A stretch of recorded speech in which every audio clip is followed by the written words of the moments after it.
Hey everybody, this is Christopher Brower here with Daily Motor, and today we're driving the 2023 Mazda CX-50, Mazda's first sort of adventure vehicle. We've been seeing a lot of these cars come out the past couple of years as millennials and Gen Zers like to go camping, like to drive down dirt roads, and like to have lots of cladding on their wheel arches. So this is Mazda's first offering in that segment. It's about the same size as a CX-5 if you're familiar with that car, except it's 6 inches longer, 3 inches wider, but it's 2 inches shorter, which kind of threw me off a little bit. When I saw the first photos of this car in the press release, I was like, oh, that's got to be quite a bit bigger than a CX-5. That'll be kind of the excuse to purchase this car. But when I found out it was shorter, but it's the off-road variant, it didn't really make too much sense. But the way that Mazda puts it is that it's just the right level to load all of your equipment and gear to go adventuring. So we'll give them that for now. And honestly, I think that the outside of this car looks very nice. This is finished in zircon sand. I hope I'm saying that right. It's like a metallic, very, very light green, tan, gold sort of thing. And I've gotten a lot of compliments. In fact, I've been stopped in parking lots this week of people asking me, for one, what sort of car this is, and also, son, what color is your truck? The one man asked. And luckily, I read the color before and I was able to tell him. So a pretty attractive overall design on this CX-50. I think that they're going to do a really good job selling this car. I just hope that it doesn't replace the CX-5 in the end, because we still really do love the CX-5. So let's do a walk around of this CX-50. We'll show you in and out what it looks like, and then we'll go for a test drive on the Daily Motor test route and see what it's like on the road. For now though, let's take a look at this rear cargo area, which is really quite large, especially if you drop the seats. You can see you get a pretty flat surface back here to load, well, as Mazda says, all of your gear for camping or hiking or fishing or skiing, whatever sort of adventures you're into. And well, it folds pretty much flat. I suppose you could even sleep back here if you were the topher. Underneath here, we do get a spare. It's not a full-size spare. It's just a little space saver, but it'll get the job done, and at least they give you something, and use the space below for a spare. You've also got a little bit of storage under here, a little bit of storage on the sides, as well as a power outlet over here on the left. You've got hooks to tie things here if you want to strap things down. And, well, the ease of folding these seats down is quite nice, and they're not too heavy to put up either. We've got a power lift gate. Failed to mention, this is the 2.5 Turbo Premium Plus. So this is the absolute top of the line, most spec'd out CX-50 you can get. So keep that in mind as we do this walk around here. The interior is finished in what Mazda calls terracotta. Haven't heard that name since Porsche had that color, oh God, probably before, I'm going to say, but around the mid-2000s with the 997. I guess the 996 had it too, but very similar color here, and I think it looks great with the zircon sand. It's a very cool spec, a very unique exterior color, and an interior color that is becoming a little more common, but it looks really nice paired with the zircon sand. A little bit more of that on our door panels here. Let's go ahead and step in the back seat. And I've got a pretty good amount of leg room back here. You can see I'm 5'11" and sat behind myself. I've got a good few inches of leg room, and the seat's pretty comfortable. Decently soft leather. It's perforated. We've got an armrest here with 2 cup holders, and being that this is the Turbo Premium Plus, we get heated rear seats back here. 2 USB-A ports down there to charge your devices, and you've got a seat back pocket on the passenger seat there. As you can see, we also have a panoramic moonroof. And I've got to get out because I need to start the car. It's so hot. How many times do you think the GoPro will overheat today? I'm going to say at least once. So up front, you'll notice, and you may have actually noticed in the back, we have this very unique sort of baseball stitching that reminds me of a first-generation Audi TT. We have that on the door panels, on the dash, and we have it in the middle of the seat. So kind of a cool, unique touch here to the CX-50. It's important, again, as I always say, in this segment, you've got to have some unique features. And even just little things like this stitching, this unique color, and just everything that they've done with the CX-50, it definitely helps. It helps it stand out from the rest. Let's go ahead and start this thing up so it can cool off inside. Listen to the Mazda chime like 16 times. I swear Mazda's chime more than any other car. On the inside, it's a fully unique look in the CX-50.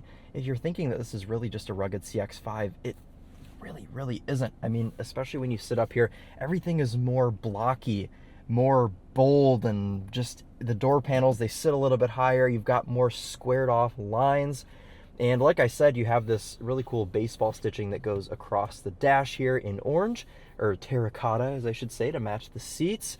The actual top of the dash is not stitched in leather, but it appears to be a pretty nice quality plastic. It's not scratchy or anything. It's a pretty soft material.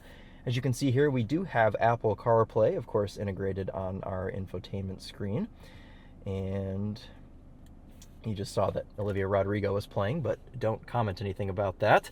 You can see pretty normal Mazda infotainment here, just similar, hate to say it, to BMW's iDrive, but I mean, this infotainment has been around for long enough now that we can relate it to Mazda as well. You've got your couple different options here, navigation, settings, whatever else. You can set your in-vehicle displays here, whatever you want to do. You can see your little CX-50 there in the infotainment screen. All of the things. Just been leaving it on Apple CarPlay, as you can see here. Fills the screen nicely. They've integrated that, I think, to its full potential. I always like when they can fit the Apple CarPlay on the entire infotainment screen, so that looks nice. Down here in the middle, of course, our infotainment knob. We have a volume knob, which is nice to see. Electronic parking brake. We have our drive mode selector. Sport, normal, and off-road. Of course, we have an off-road setting in the CX-50. But it's not really the sort of off-roading that you may think. I mean, this thing is really just meant to make dirt roads and very mild off-roading easier. This is not meant to go and do some super crazy Jeep Wrangler type activities. It just gives you a little bit of extra ground clearance to drive down dirt roads and not feel like you're going to explode one of your tires. We also have our own standalone climate control panel here with heated and cooled seats. Of course, being the Premium Plus model, we have every single option on this CX-50. I am going to have the vent on setting 2 today, and I apologize if you can hear the fan, but I just really don't want my GoPro to overheat, even though it probably will end up doing so. Anyways, in the middle we have a digital speedo there, and then we have 2 analog gauges for our rev counter and our temperature and fuel gauges there. I've been averaging about 22 mpg in mixed driving, and right after this we're going to go run the highway fuel economy test. And we will see what this thing gets on the highway. EPA rating is, I believe, 28 or 29. So we'll see if maybe we can push for 30. A couple different camera views, rear and 360. We've also got side cameras there, which is nice for if you are actually doing some off-roading. You can make sure you don't run over anything lethal that's going to destroy your car. So it's cool to see that they've integrated all those different cameras, but it makes sense for a car that is supposed to have some off-road DNA in here. We also have a Bose sound system. You've got a place to put your sunglasses. Of course, you got to have somewhere to put your Oakleys before you go on your bicycle ride. And of course, Mazda has given you that.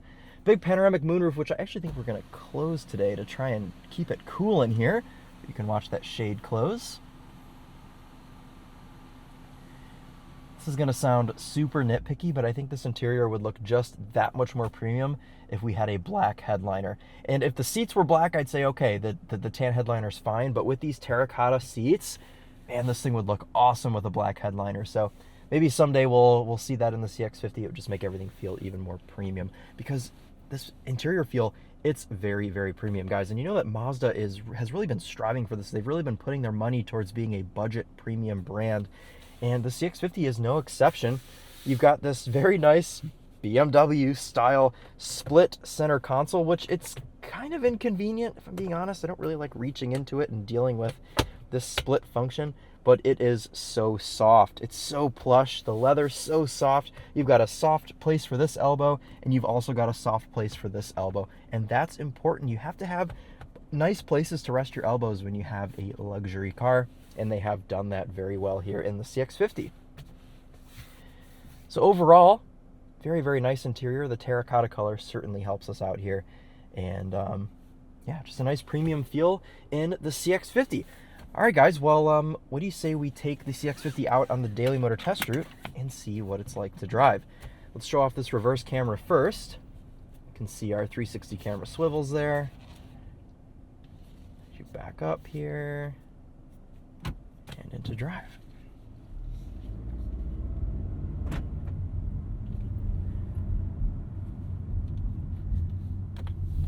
Super smooth and linear throttle response here from the CX-50. There are no jerky movements in this car whatsoever, which is nice because it has all of the very, very good Mazda driving characteristics that we have grown to love over the past few years, since Mazda has really been upping their game with quality and luxury, and this car just drives very, very smoothly.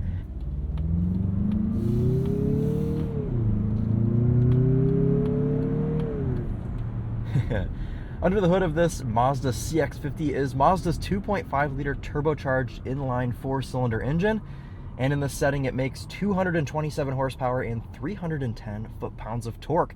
Mazda always likes to have more torque than power with these torquey little turbocharged engines, and it's fun.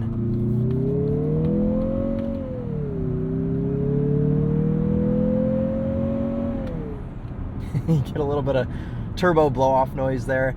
Mated to that 2.5 turbo is a 6-speed automatic, very standard for Mazda. Is it a fast shifting transmission? No. Is it an aggressive transmission?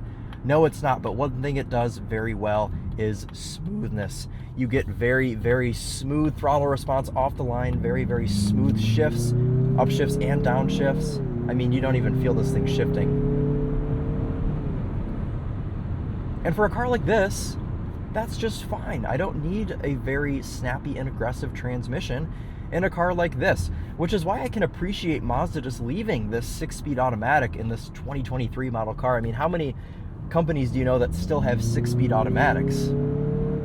Sometimes 6 speeds is all you need, and in this setting, it really just works very nicely. So kudos to Mazda for just kind of leaving a simple transmission in this car. I think it's all you need. And if you want to take manual control, you can. You can push the stick over to the left, and you can use the actual shifter to downshift, and it actually reacts pretty quickly. And if you don't want to use that, you do have steering wheel mounted paddle shifters as well. Let's try out sport mode, and we'll leave it in automatic just to see how it reacts here. Unfortunately, we're running on some Goodyear tires, which aren't the grippiest thing in the world, so you'll hear them here.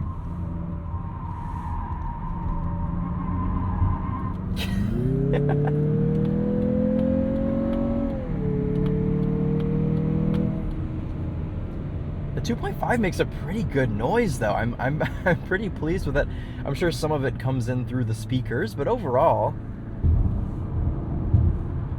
gives you that nice sporty feel. And I know Charlie always says you need to do these reviews catered to the buyer, and well, the buyer's not going to care about the engine, but in a car like this that's aimed at younger people that like to go on adventures, they care about powertrain because they like to feel a little bit sporty going up the trails, in my mind, and this car certainly provides you with that. So that is very, very nice to see. Okay, going over the rough ride section here.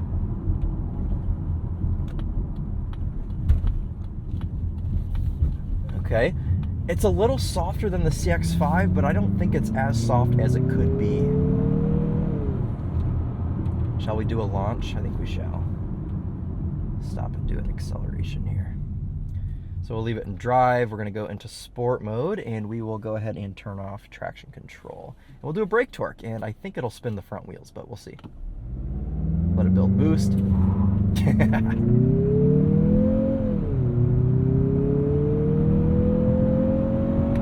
And there's 60. And try not to scare the cyclist. He should be happy. This is an adventure car that is right up his alley. Anyways, though, as you saw there, it did spin the front wheels. Mazda claims a 0 to 60 time in about 6.5 seconds, and I would say that that is pretty accurate for the CX-50. Okay, now let's get into things that actually matter about the CX-50. How comfortable is it to drive? I've been living with this thing all week, and honestly, it's been really, really nice to live with.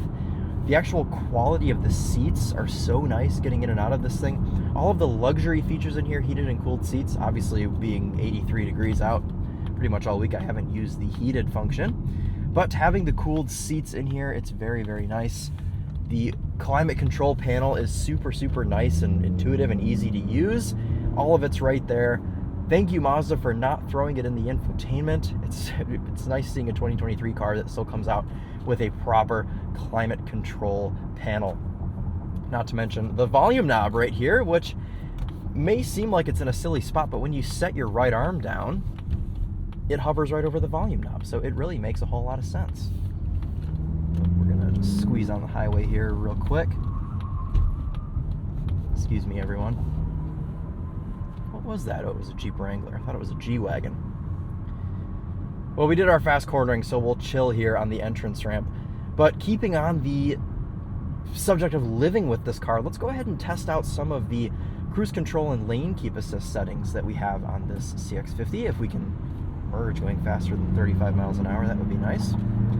So we'll go ahead and set our cruise control here once we get up to speed. Well, we'll just set it here at 60 miles per hour.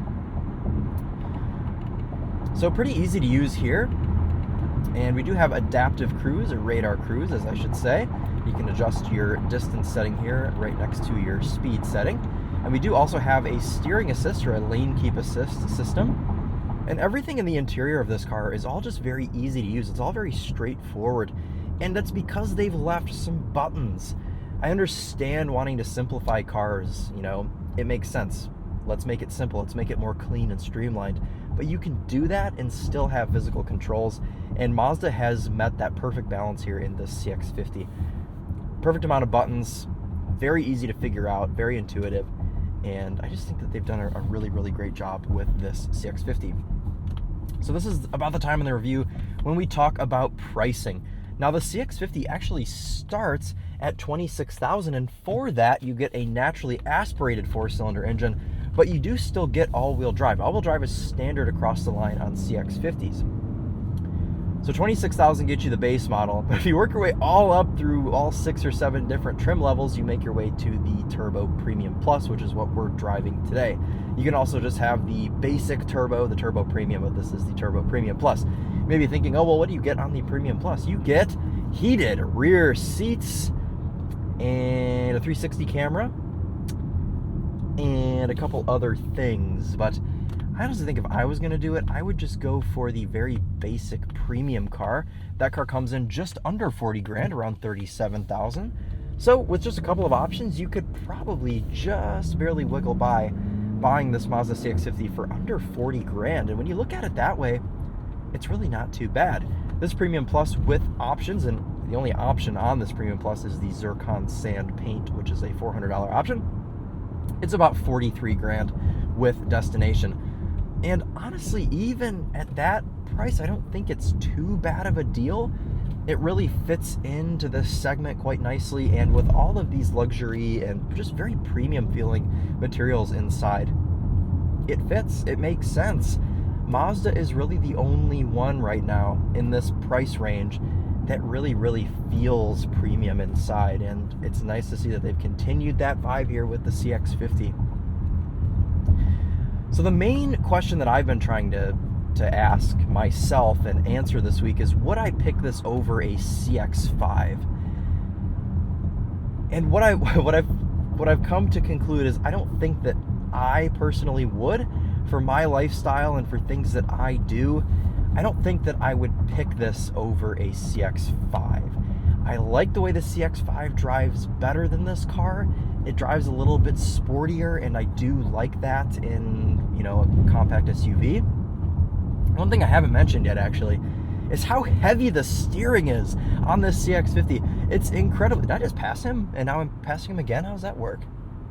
How's that worked? Sorry. Anyway, I've been distracted.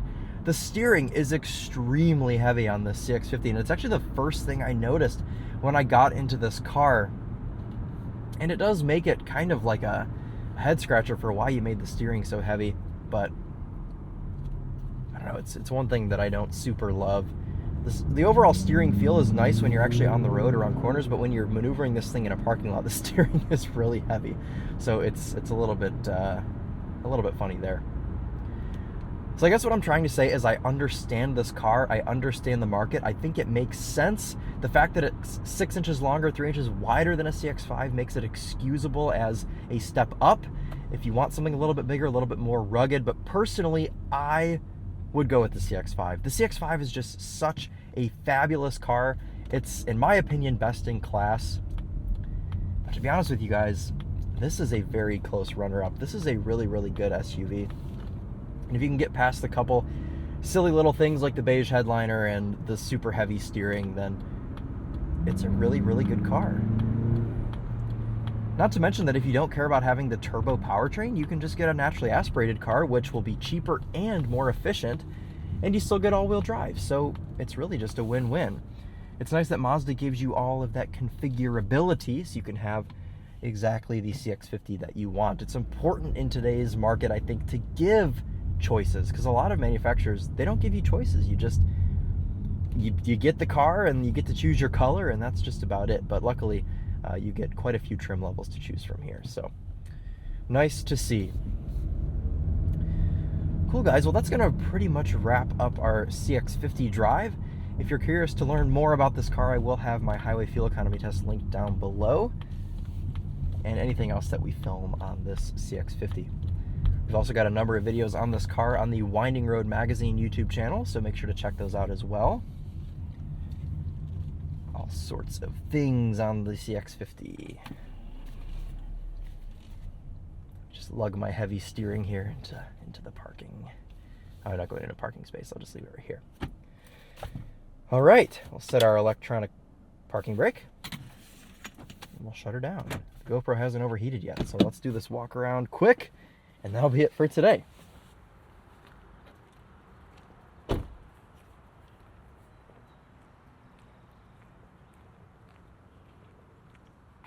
Pretty cool rugged design here on the CX-50, and I'm curious to see how this car will actually do.